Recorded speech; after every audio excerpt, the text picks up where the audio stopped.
Praise the Lord. Ini kami adlaw ng na sa labatan ng Ginoo. Ang tanan nga dumo ug himaya at gihatag sa Ginoo. Amen. Praise the Lord. Hallelujah. Agi og review ng sa atong first topic about the covenant relationship. Kung nakita na ang seksyonan na it's only the introduction about our covenant relationship with God. So, hindi ka tao ang eksunan. Gawa sa tanong, ngayon ito ka naman sa Ginoo. Ang Ginoo, bless me. Mahanang mawit mo. O Diyos, ang tagalagahon sa tanan. Salamat, Lord, sa blessing. Kaya mihata ka naman, Ginoo. Kung karmalawa, Lord, among tunan ang usa ka covenant. Ikan sa Diyos, ngadto sa mga amahan o ngadto sa mga anak. O kini labing himudanon kaayo labi na sa among simbahan, labi na sa among mga katawhan, sa mga katawhan imong gipili diha sa imong gingharian.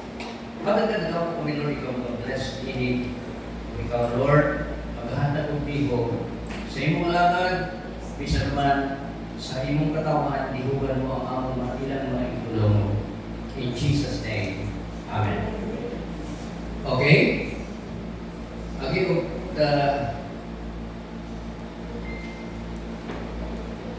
sa atong mensahe na tungkol sa introduction, we were talking about covenant relationship. Malachi chapter 4, verses 5 to 6. Isutin niyo mag-eksunan.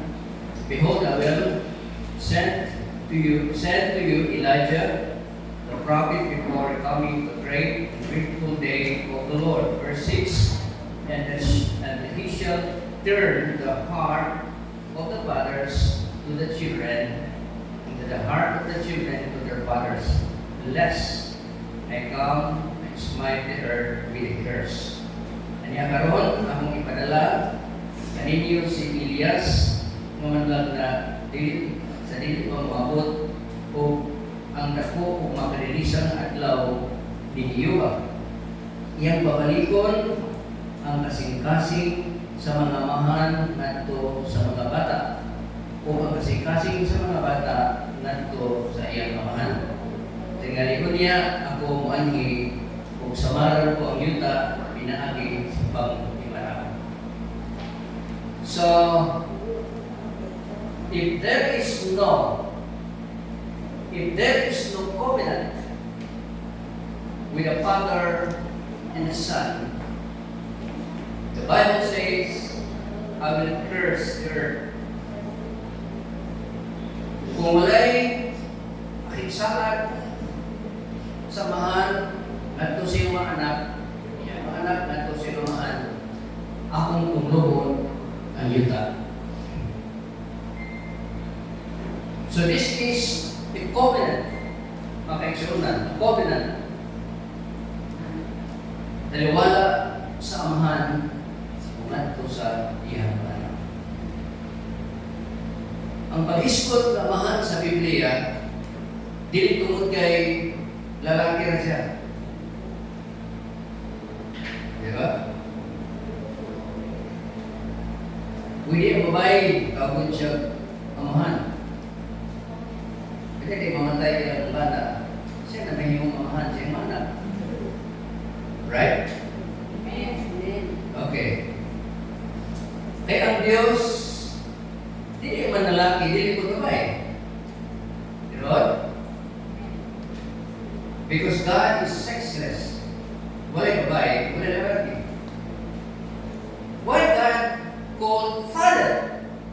Because the word Father is a sustainer, provider, carer. So, kung what? Nga, ang punong amahan, di na kinahanglan na lalaki siya o babae. Pero what was humanity?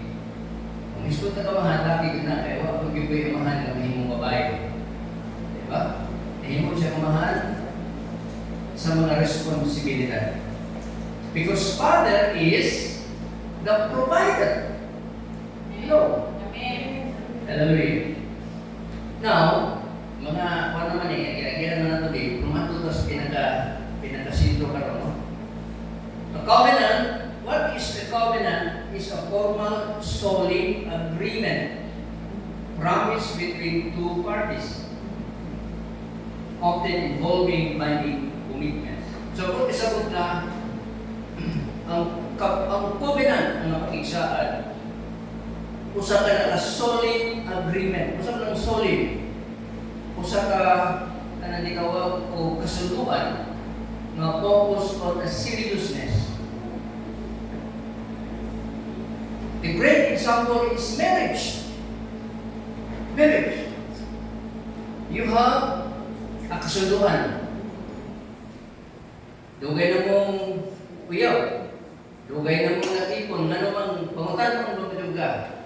Ikaw, babae, nawaton na rin mo kining lalaki, mahimo nimong bana. Ikaw, talpulano, imo bang nawaton si talpulana, mahimo nimong asawa. Oo, kadre. Nakabutan mo ba siya? That is a commitment, a verbal commitment. Then once sa commitment mga kaigsunan, sa himoon. Pirma. Once ka magpirma ka ng mga kaigsunan, dili na matangtang ng inyong commitment mga kaigsunan. Hello? Amen. Pirma rin mo lang mga kaigsunan, kwarta na. Besa pag magbugno mo, mag-away mo, dili mo magbulang mga kaigsunan naman. Doon naman mo yung pirmahan. Binding relationship mga kaigsunan. So now, kaya mag-examine. Even what is a covenant? The covenant is a formal agreement between two parties. Now, sa akong ibasa din nga ang kasing-kasing samahan, muliso ngadto sa kasing-kasing sa ilang mga anak. Kung ang kasing-kasing sa mga anak, lisuon ngadto sa kasing-kasing ngadto sa ilang amahan. This is the agreement between Father and Son. This is very important mga kaigsunan. Hallelujah. So Father is needed. Amahan, gikinahanglan yun diha sa simbahan. Amen? Kung masahon yung mga kasulatan din sa mga teksto na ito nga gisbutan sa unahan ng kaigsunan, doon ay mahitabo sa usa ka nasod kung walay amahan. Okay? Kung sa matong nahitabo mga kaigsunan, atong sibutan sa mga biyot, no? Doon ay kitawag o transgenerational connection. Sa kanang transgenerational, ang buti pa sa buti ini, ipasang ato sa henerasyon. Okay. Ipasang ato sa henerasyon. Through verbal open communication. Panitan ko ito, panalitan. Hapit na kama, ipasa nito ang imong bahandi dito sa imong mga anak. Kana hapit na magkamutariwan, hapit na mapatay. Tingala, kining akong ihanda ka nimo. Kining akong ihanda ka nimo. So, kanang gitawag o transgenerational. Gikan sa Ginoo, ngadto sa bahan, o ngadto sa anak. Secondly, transgenerational equalization. Pwede ko sabutin ini, nga amahan, buka anak, nagkakauyon ang ilahang mga plano. Kung dili mo magkakauyon, buba ang iwalay. Sige mo kaway. Diba? Kung sa ikos sa panag-away, dili ko kasi natanayan, dili ko magkauyon sa inyong mga plano.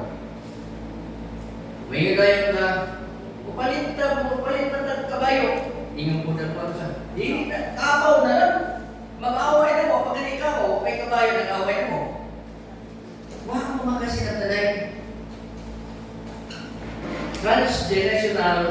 globalization. Next is transgenerational cooperation. Doon ay panang tinabangay diha sulod sa usa ka kanibalay.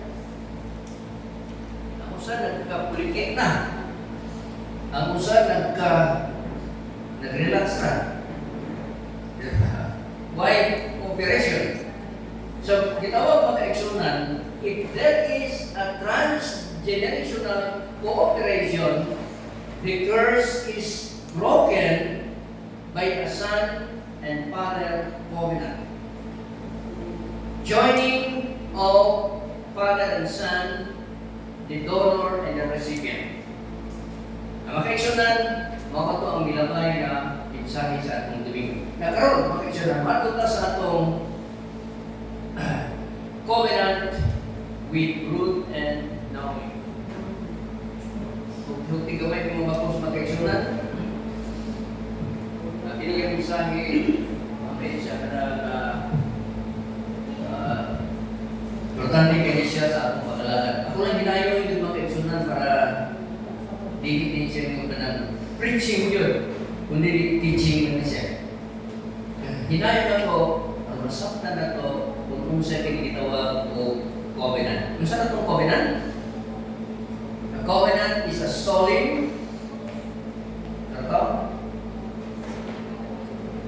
Okay. Natabalan ito. Now, covenant with Ruth and Naomi. Tumasahon ang atong teksto, leksunan, the book of Ruth, chapter 1, binisayo na ito ni versikulo 1 at sa 6. Na din hindi mag-eksunan, makita na ito din. Kung sa niya na kasama na ito siya, nasabta na ito ang ilang sitwasyon. Kung nahitabo, yan itong mga adlaw, sa diha ang mga maghuhukom, maghuhukom, nagahukom. Okay, tapos ito sa true na ko, o kahitabo ni atong mga adlaw sa diha nga ang mga maghuhukom na naghuhukom. Okay? The judges, kung tanawin mo sa English, the judges ruled. Ang mga maghuhukom mao'y nagdumala sa nasod sa Israel. There is no father. No father Abraham, no father Jacob, no father Isaac, but who ruled? The judges. Okay? Nga miabot ang gutom sa yuta. Okay? Kung dihay mo sa katao, sa Bethlehem sa Huda, kami adto nag-uyo sa Moab, siya ang iyang asawa o ang iyang duha ka mga anak. O kangalan sa tao mao si Elimelech, o kangalan siyang asawa mao si Naomi, o kangalan siyang duha ka mga anak mao si Mahalon o si Chilion, mga Ipratihanon sa Bethlehem sa Huda. O kanto sa yuta sa Moab, o nagpabilin dito kung si Elimelech na bana ni Naomi namatay. Okay? O siya nahibilin kung iyang mga anak. Kung nangasawa sila sa mga kababayan sa Moab, ang ngalan sa usama o si Orpa, o ang ngalan sa usama o si Ruth, o siya o sila namuyo dito doon sa Napulo na tubig. Kinitanan na itong gibasa ng makiksunan doon na kinikahulugan. O namatay silang duruha, si Mahalon o si Chilion. O si Naomi, gitaligdan sa iyang duha ka mga anak, sa iyang bana. Kunya siya bimangon kuyog sa iyang mga binalay. O aron siya makapauli gikan sa yuta sa Moab, siya ay siya nakalubog sa yuta sa Moab kung giunsa pagduaw ni Jehovah ang iyang katawhan pinaagi sa paghatag kanila og tinapay. Si Elimelech. Ang iyang asawa mo si Naomi. Doon ay duha ka mga anak. Ang ilang mga anak gitawag o si Mahalon. Malon. Ang usa si Chilion. Si Mahalon, mga kaigsoon na namatay naman si Elimelech na ilang mahan, nanasawa. Ang asawa ni Mahalon, mao si Ruth. O ang asawa ni Chilion, mao si Orpa. Naunsa ba? Kasi nila, huwag na silang ikasal, nanamatay mamukod sila. Kung yung tanawang sa atong sinundihan, haskang di malasa ng pamilya. Namatay pa ang bana, namatay pa yun ang iyahang mga anak. Ang nagpabilin mo si Naomi, kung iyahang mga binalay, nga dili yun taga Bethlehem, kung dili taga buwan. Kung gusto na atlaw niya na, mga kaigsuunan, gusto nang muli si Naomi dito sa Bethlehem kay bala naman siya, bana. Wala na po siya mga anak. Mauwi na lang siya na ginasara. Pero nunay na itabo inhima kay siya. Now, wato na kay sunan, balik ko na tutunes at itong explain pa kayo. Nining mga itong subilanon, adunay 3 phases of covenant. Tutulog ka mga section, tutulog ka mga portion, o tutulog ka mga bahin sa pakingsaan. Okay. With Ruth and Naomi. Bukod niya, ato pa sa kalang kasulatan, may uli si Orpa, na asawa ni Chilion, apan si Ruth, nga iyahang binalay, nagpabilin ang Ruth, o naghilok siya, o covenant siyang ugangan na babae. So si Naomi, he is the father, and Ruth is the son. Woman is not necessarily always called babae o kababaitan. Tawag mo siya o father. Because Naomi, namatay man na Yabana, siya na mo ay nahimong amahan sa iyang panimalay. Because father is the sustainer, the protector, the provider. Nahimo na siya provider. So, tanong paginang na silang balay.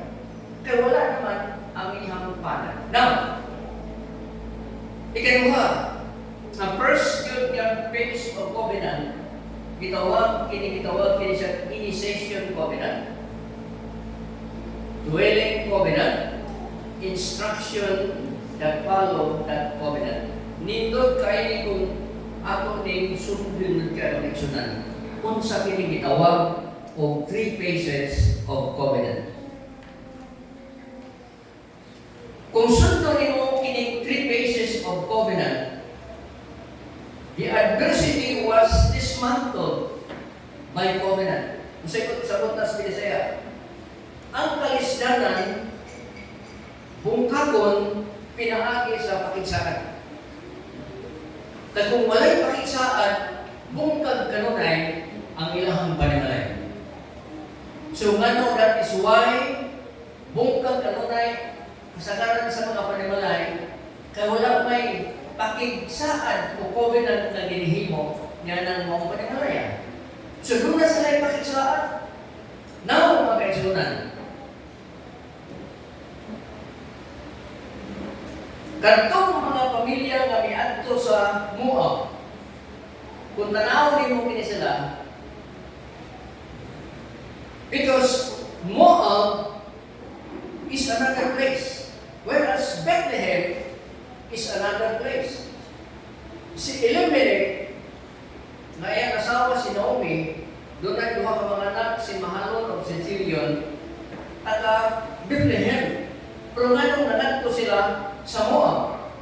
The modern name of Moab is now Jordan. Jordan karon. The Jordan River. There are 400 kilometers from Bethlehem. Ang kalayoon sa Moab of Bethlehem, adunay 114 ka mga kilometros. Moab pareha kalayoon sa Ipil ug Zamboanga City. Kaya adunay kay Ipil ug Zamboanga City 113 o tunga ka kilometro. Inanak kalayoan. Gabaktas na sila pagkaisunan, sakay sila sa kinan. Inanak kalayoan. So, iabot na dito, itong kay, nabalo ka kung sa'y kahulugan sa Bethlehem. Bethlehem means, in Hebrew, in Bethlehem, the word Bethlehem means house of bread. House of bread. It is composed of two words. The word bed means house. Lehem means bread. So, Bethlehem. The name has a symbolic connection to Jesus, who was called the bread of life and was born in Bethlehem. Si Jesus natao sa lugar sa Bethlehem. Dito sa Bethlehem, gitawag siya gitawag si Jesus, ang anak sa Diyos. Kung niya si Jesus ay natao sa Bethlehem, itawag siya bread of life. Why? Nga naman, nga ang pamilya, milalim man sila, may great man sila dito sa Moab, tungod sa dakong kagutom.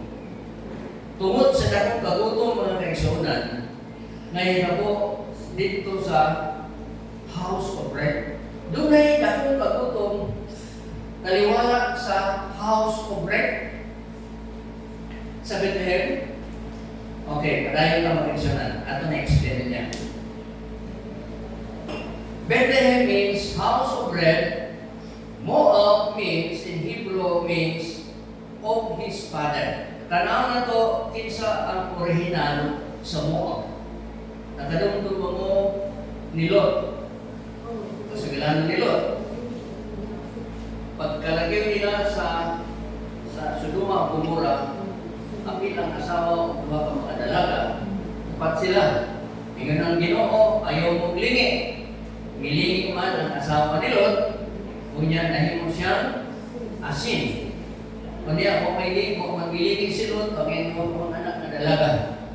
Mitapok sila sa lamok, mitapok sila, umatok pa sa wala ang kasulatan, miingon ang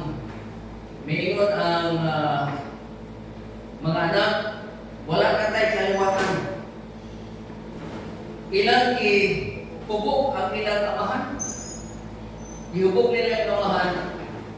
Kaya magkuha silang liwat, ikan sa ilang kaliwatan. Ang unang anak na babae,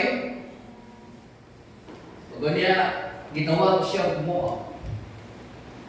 Ikaduhang babae, ilang paliwatan, di silang kaliwatan, ikan silang amahan, gitawag o Amon. Mauna na ang nasod sa Moab, anak sa amahan, ikan sa anak. Okay? Kung niya, the word Moab, which means, who is your father? Who is your father? Kinsa man ang imong amahan. So, buti masabot din magkaigsunan nga ang Moab tumlo sa Ginoo niya itong panahon na. Si Elimelech o si Ruth o ang duha niya, si Naomi, duha niya ka mga anak, milalin dito sa Moab nga walay amahan. Gikan sila sa house of bread sa Bethlehem, magkaigsunan dunay consequence. Why? Kung basahan mo mapabalik ang teksto na ito, ibalik na ito ang atong teksto na ibasa kanina. Balik ang teksto na ibasa kanina. Okay?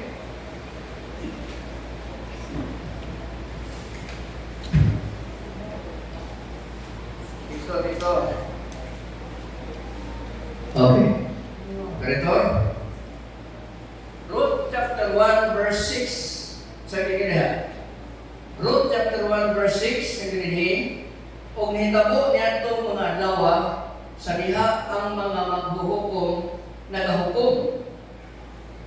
Wala na ang mga amahan mo'y naghukom, kundi ang naghukom mauna ang maghuhukom. Ang nagdumala sa nasod sa Israel, dili na ang mga amahan, kundi ang mga maghuhukom na. Sa simbahan, kung ang mga diakono mo ay magdumala, walang pastor ba? Yes? Kung ang dumala diha mga elder lang, mag-ilog na sila sa Kristo. Kuba?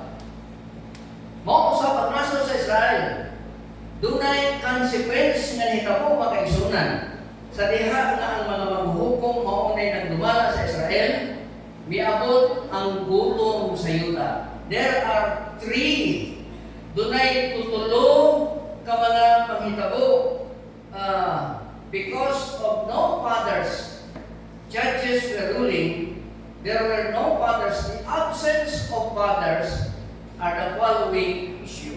The first issue is kagutom, famine. Kung walay amahan diha sa usa ka balay, lisod gyud kaayo mga kaigsunan. Sorry, mababalo. Lisod gyud kaayo kung walay amahan. Kaya, kamu ang nahimong tatay, kamu nahimong nanay, maglisod yun mo makaigsunan. Gawas kung anak mo nilusyutan, okay na. Nawinan ang mga bahandi dari tabuhan dito sa likilit. Lisod kung walay amahan. Amen. Lisod kayo kung walay father.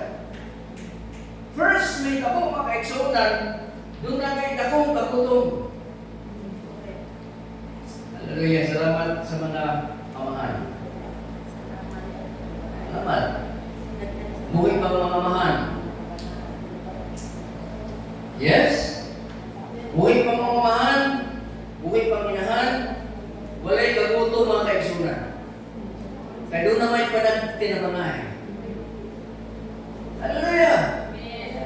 So the first consequence is kagutom, famine.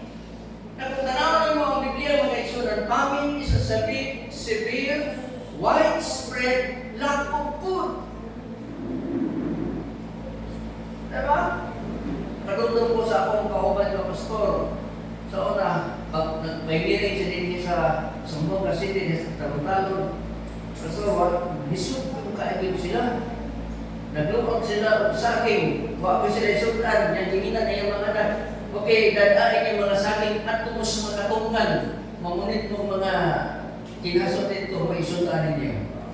Samtang kuha sila sa saging, si Kaon, kuha ko sila kinasot, may isudan. Namay amahan, o katong amahan, naningkaw, o karon, okay na. Kanilang tinamuhin, di ka sa kalisod, na ito sa kayahay. Why? Because the absence of father is famine. Mo din hitabo mga kaigsunan, dunay kagutom dito sa balay sa tinapay, house of bread. Now, second,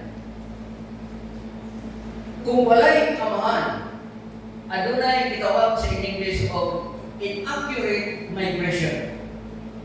Okay. Masabtan na ninyo kung sa buti ni mga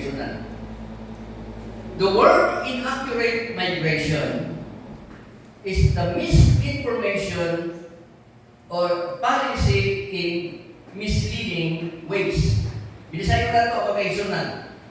Inaccurate migration with sa Bisaya pa nang dili tukma dili takdo, dili insakto ang iyahang paglakaw niining kinabuhian tungkol ang giya mga kaigsunan wala man diha sa amahan. So when there is no father, the inaccurate there will be an inaccurate migration. Being the most direct or not accurate in your business, not accurate in your job, not accurate in your work, not accurate in your schooling, and etc. Kung wa ang inyong amahan, mga kaigsunan, hallelujah, inaccurate ang inyong nga ginahimo, mga kaigsunan. Make your God as your Father. Hello? Amen. Salamat sa Ginoo nga doon na tayong Father. He is the provider. Amen. Siya nga pong provider. Amen. Hallelujah. Kalimtan na nato ang gawahanon nga amahan. Atong unahunahon ang espirituhan amahan. Nga mao ang atong supplier, ang atong supporters, ang atong carers, ang magtatabang sa atong kinabuhi mga kaigsunan. Di tanan na siya, kahino kanang limot-limutan nato hangtod nga i-bless kas Ginoo mga kaigsunan. Hallelujah. Praise God. Hallelujah.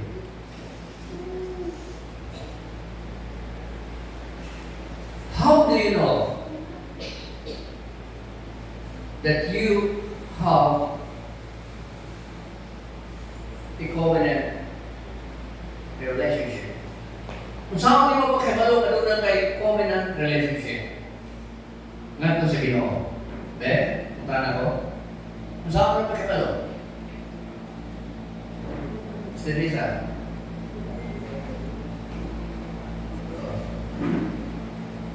Kung saan mo pagkakalo, maduna kayo pagigsaan na sa Diyos. Pero na kayo pagigsaan sa iyong pastor. Committed ka sa iyong pastor. Committed ka sa iyong father at sa simbahan. Plano mo rin ko nga magpatawag ng kong father? Hindi na ko na pwede.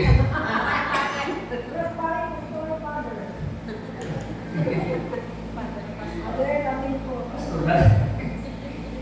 Oy, father! Ayaw ko. Ayaw ko na matang magtutusan sa mas father na magkaroon. Kung kayo sultana, hindi naman. Ayaw. Pastor lang. Saan kung naningon sa mga kaparihan na the priests are the vicar of Christ? Saan kung na dyan? Vicar. Siya ang ilis sa Diyos. The pastors are the vicars of Christ. Kung saan mo pagkahibalo ay ikaw committed ka to sa Ginoo, you are committed to your pastor. Kung saan mo pagkahibalo na ikaw nahigog pa sa Diyos, higog man kasi ang isang tao. Higog man kasi yung pastor. Ikaw, Lord, I love you, Lord. Ay, kung ganahan sa pastor, Lord. No. Amen. Amen. You connect to the pastor. Amen. I am connected with my connection to God. Mo ni tinuilhan makaigsoon. Sa diyan sa malang kasulatan, kung ikaw usa ka sanga, kung ikaw sa kapunuan, kung di ka higit sa punuan, di ka mamunga makaigsoon. Kung sabi magsagot na makaigsoon, ang pati masagot niya na dikit ka diha, doon ay ipadala ang Diyos diha, dikit ka diha, ano man, maunay pamaagi nga ikaw himo kang committed ka to sa Ginoo tungod kay mo commit man ka sa pastor. Kung saan mo pag-ingon nga I love you Lord, ug unya imong giduntan ang imong pastor. Tama. Amen.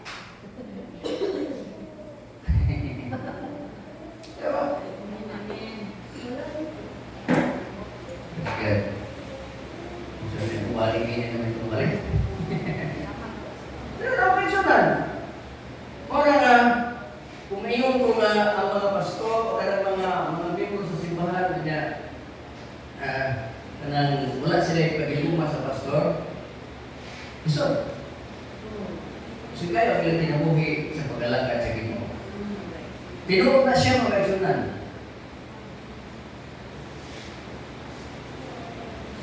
Luwag lang kung kaya. Kita mga bitawag mga evangelicals, mga protestant, hindi luwag kung kaya nila ang pagkawa. Kami sa ako, patuloy ko, bigit. Bakit nakita niyo mo pare? Please, ito. Kita, karon, kita, pastor, bibian pa. Pastor, tinawag na siya. Wala mag-implement ka, wala mag-implement ka na magkita ka, pastor, tulog ka. Pastor! Tinawag na kami dito sa mga kabukiran sa na. Suruyan, may parit, magdagandagan ka.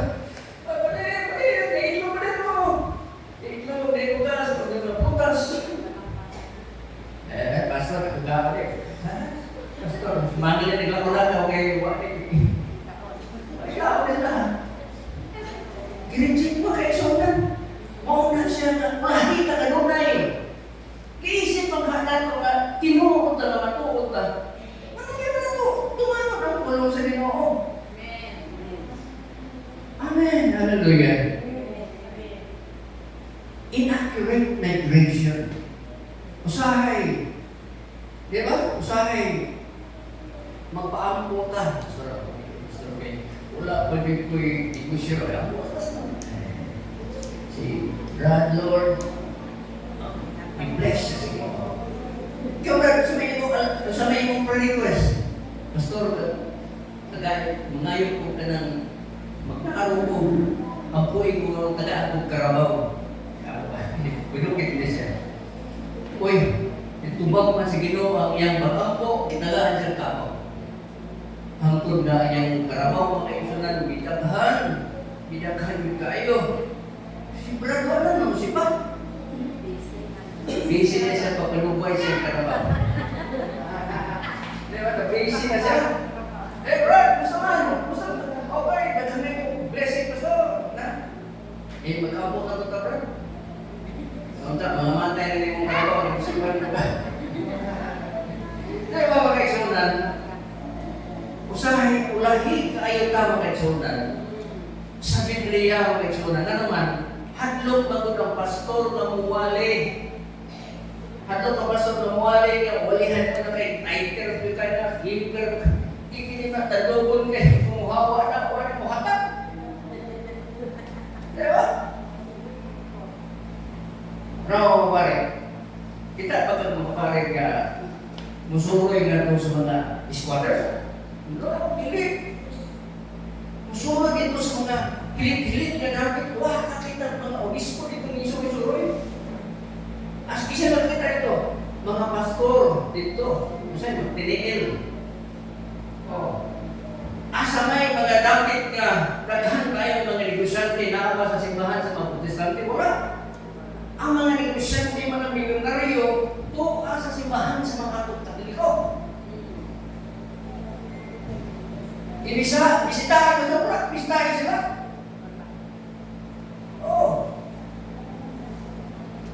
Mag-operate ko sila, mag-eksunan, mahatag sila, o mga hatag.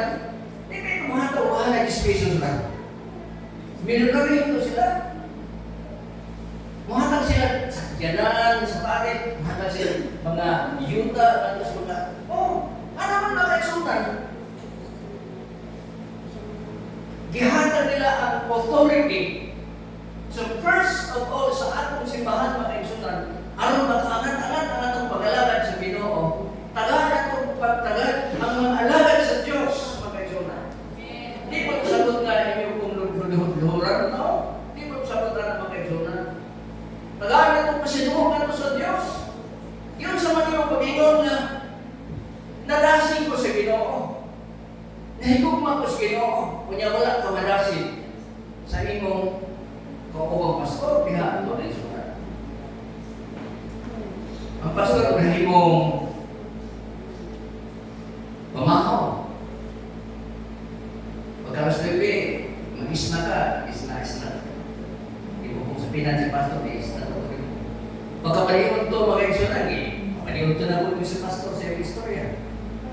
Baka pa ni hapon, gisod ka na ko ni hapon ni Bishop Pastor. Saan mo mag-bless yan sa Ginoo? Diba? Kaya saan mag-bless sa Ginoo? Nga, imong alagad, nga imong kanunay, nga imong ipamatian, imong ang kanunay mong ilipat. Kanunay imong gitunglo. Kanunay imong istoryahan, masakit, dihan sa mga dapit na mangingin. Amen? Dili na kayo sulti tag mga maayong pulong diha sa dayag. Diha ko sa mga ngit-ngit na bahin sa imong kinabuhi. Muhatag ka pagpasalamat na to sa Diyos, Lord. Ang among alagad, Lord. Wa kung ano yung mga isunan araw inyo kong simba-simba, no? This is part of our message, mga isunan. Father-Son relationship. Father-Son relationship. When there is no father-son relationship, the curse is broken. Ang tunglo, mawala, mga kaisunan. Now, hapit na tangungan, mga kaisunan. Diyan na, ilusyon na ta. Kung ano na isunod, ulan na iman. Now, first is famine, kagutom. Second is inaccurate migration. When there is no pastor, when there is no spiritual father. Third is widows' houses, which means namamatay. Si Elimelech, ngayon asawa si Naomi, duha niya ng mga anak, si Mahalon at si Chilion. Mihaw na sila sa house of bread, miadto sila sa Moab, nga mao ang who is your father? Pag-abot niya dito mga kaigsunan, walay father because Moab is there's no father. The Bible says, Elimelech died, namatay siya because without father. Ang iyang mga anak kong lalaki na namatay, when there is no father, dunay may tabo sa inyong kinabuhi kung kaigsunan sa among kinabuhi. Hello? Famine, inaccurate migration, widows' houses. But, mga kaigsunan, pagpagpasulatan, ang Diyos naghatag nila o sila, isinuman sila mga kaigsunan na abli ang ilang mga mata, mga kaigsunan diha sa kamaturan. Diyan sila sa Moab, sulod sa 10 years. 10 years culminated in judgment. 10 is a number of the law, the number of judgment. Ang pulong 10 na pulong mga kaigsunan, mo na number sa judgment. Nablihan ang mata ni Naomi. Bisa bang nablihan ang iyang kamatuoran? Namatay naman iyang bana. Namatay naman ang iyang buha kapag-anak. Nagpabilin siya magsalamat sa Ginoo. Nga doon na pagkay alagad sa Ginoo. Asawa sa alagad sa Ginoo. Nagpabilin. Kung mao kini mga kaigsunan, migitid kung naghimo o sa covenant relationship gikan ni Naomi o ni Ruth. Umatod sa balang kasulatan ng kaigsunan, Ruth is now a widow. Widow na siya. Balo na siya. She covenants with Naomi and makes her migration to Bethlehem. Si Ruth nining panahon na widow na. Balo na siya. Apan naghimo siya og pakigsaan ngadto ni Naomi o naghimo siya o maotoy dalan sa iyang migration to Bethlehem. Because Bethlehem is the house of bread. Hallelujah. Gikan sa kakutom ngadto sa house of bread. because of covenant. Hallelujah. Mga kaigsunan, mao kini ang giingon ni Ruth, mga kaigsunan. Ruth chapter 1 verse 16 to 17. Ingon siya natutan sa imubangan. Ug si Ruth mingon, ayaw ako paghangyo aron sa pagbiya kanimo o sa pagbalik ikan sa pagsunod kanimo. Kay bisan asa ikaw moadto, ako moadto. Bisan asa ikaw mopuyo, ako mopuyo. Sa imong katawhan mamahimo nga akong katawhan. Ang imong Dios mamahimo na akong Dios. Verse 17. Kung asa ikaw mamatay, adto ako mamatay. Kung dito ako ilutong, si Iyuba magahimo sa ingon ni ana kanako, kung labaw pa usab, kung may lain pang butang, gawas sa kamatayon na nakapabulag kanimo kanako. Grabe ang iyang commitment ngadto sa ubangan. Amen. Amen. Hindi na bang binalay ubangan? Talagang sarap yun kayo ng mga amigo. Diba na? Tinuna? Binalay. Kanya, inahan sa imong bana. Ano mo? Kung try ko na kayo na. Ginawa din eh. Ginawa na. Saan na mo na?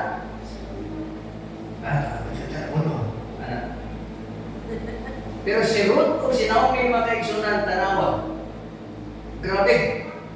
Nakita na ko din kung unsa gyud. Si Ruth nakapit diha sa Ginoo. Si Ruth, si Naomi makaigsunan kanang magsisimba sa tinuod ka Dios. Samtang binalay siya dito sa iyang anhimo siyang binalay siya ubangan mo si Naomi. Si Naomi kanunay nagsulti sa pulong sa Dios, kunya kini si Ruth nakabig diha sa pag-alagad sa Dios.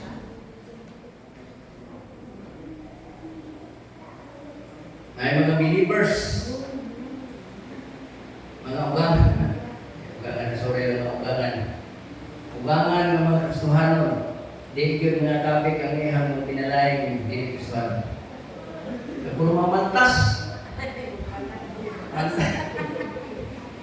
Mantas kayo ubangan, mantas po kayo binalay. Kung wala yung ulam, bugno. Bugno yun. Bugno yun. Di ba sa Teresa? Kaya yung punta na sila. Amigo mo sa imong ugang ng babae? Amigo mo sa imong ugang ng babae?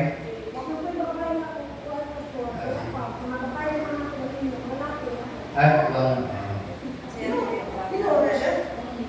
Kalang sa rin tayo ugangan ng babae na may relasyon sa ugangan o sa pinalay babae. Pinalay.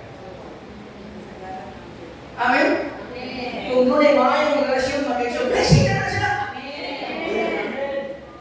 Oh, lisod ka ayaw, mag-isyon nila. Mauna siya. Ako doon mo ko yung ugangan lalaki, doon ako yung ugangan babae. Laki mo ko. Lalaki mo ko. Oo. Kung suot yung kayo sa ugangan ng lalaki, suot yung sa sinanay, anak. Kung suot ko. Bisa dili isuot, kung suot. Ano naman? O, di ko na ako nainahan kumahan. Instant na himo kasi ako siyang tatay nanay sa ano sa kasal. Magkula sa kasal mo kayo so natin, dito kasal sa asawa. Doon na tatay ko dito ng tulungan na. I-uniran ko na yan. Yan dito sa atong personage, dito man siya, dito ko ikasal sa simbahan, hindi ko idala. Yan na yung hindi sa bumongon, ay bumongon sa bumongon. Hindi siya. Karoon ba na nagkasa ng asawa? Asa ko ka na. O karoon, ako na ng tatay. Karoon tayo, ikaw na, tatay karoon. Bagong tatay. Instant tatay.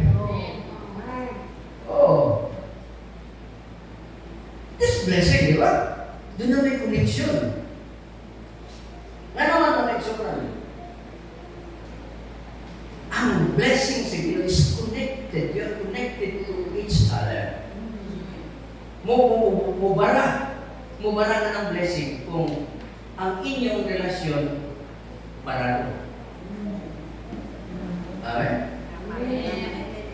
Hallelujah. Magtiyabot mo na ang connection na natin ay mag-connection sa lumari.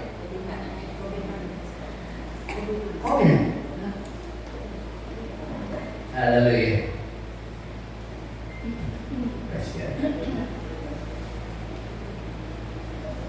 Nasaan na to? Okay. Nena. Susunod na yung ubang reaksyonan kay inatang mo man eh. Wala to. Inaman ka na adun na kay covenant kapag yung mga reaksyonan. Hallelujah. Covenant relationship with God. Sa sunod na Domingo mga kaisunan, iskutan natin ng first ginawa ko, initiation covenant. Dito kayo siya mga kaisunan sa atong pag-alagad sa Ginoo. Initiation covenant.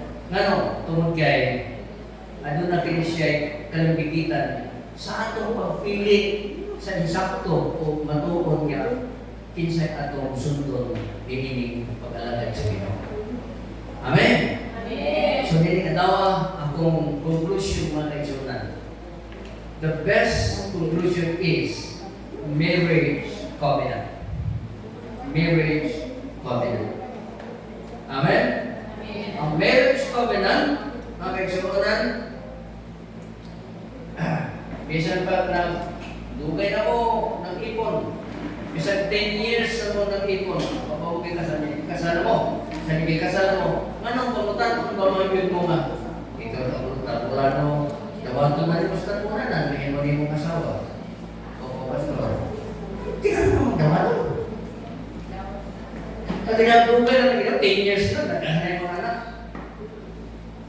Naghimo mo covenant. Masa magandawag sa atong yan? Transgenerational commitment. That's verbal communication. Transgenerational equalization. It means pareho mo. Nagkasinagdanay mo. Next is transgenerational connection. You need to be connected. Amen. Hindi, di ba? Na yung mga ng asawa na hindi connected.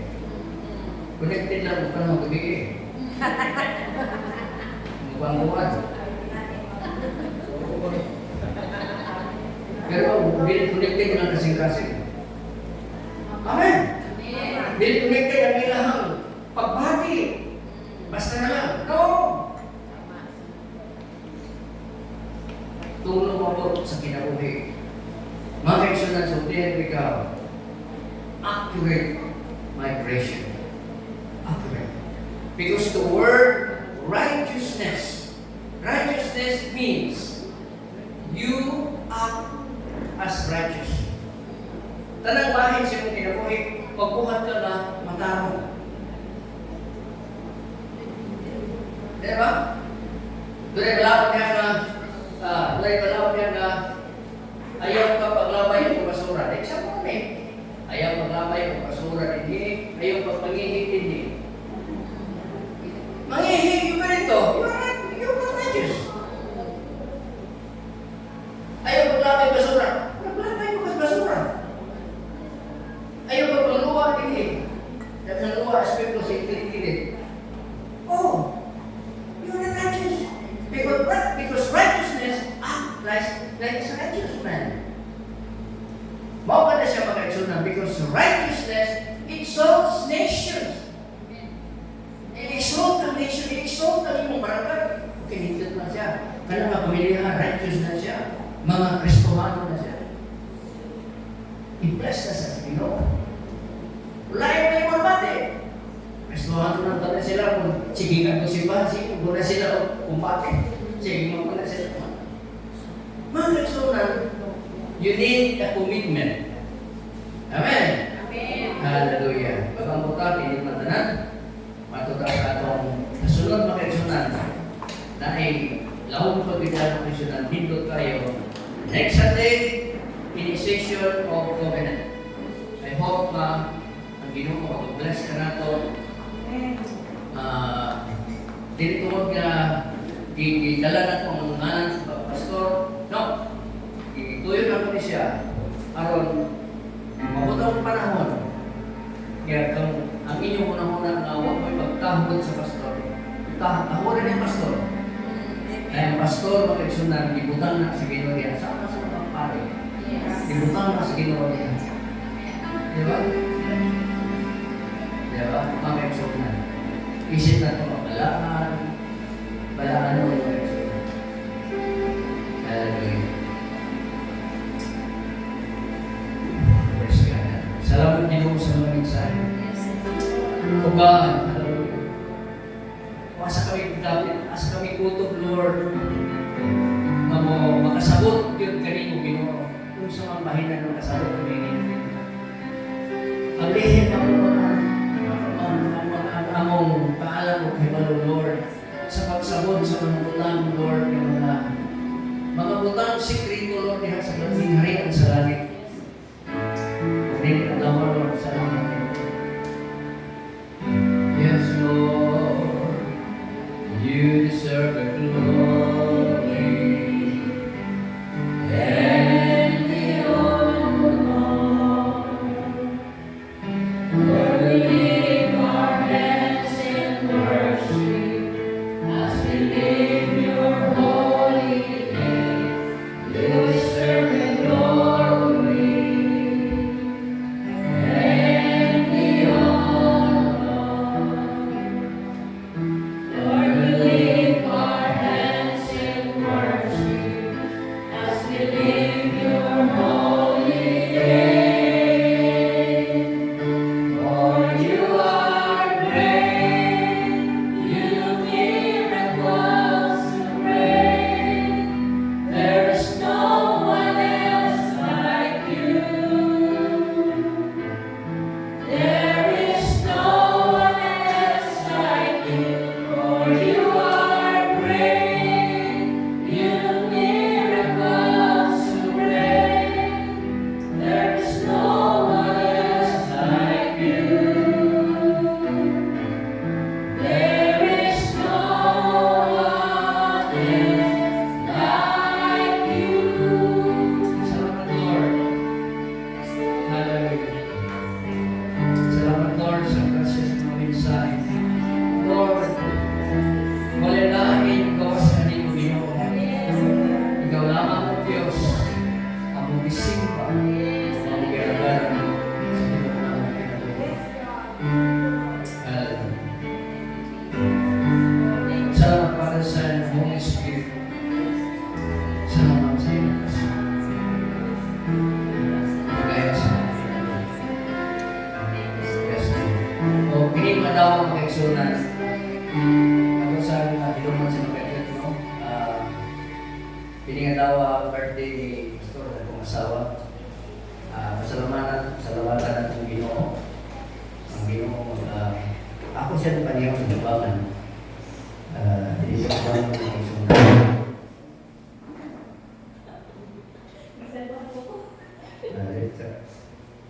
Ay, ipabuthan na. Salamat sa Ginoo. Salamat nga kang naglawa mag-igsunan birthday sa kong asawa.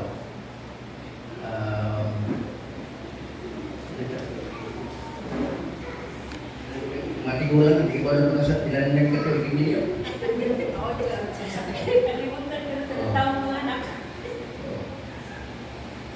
1984 mag-igsunan, March 4, 1984, ang kasal ni. Unang edad na ko ito is 22.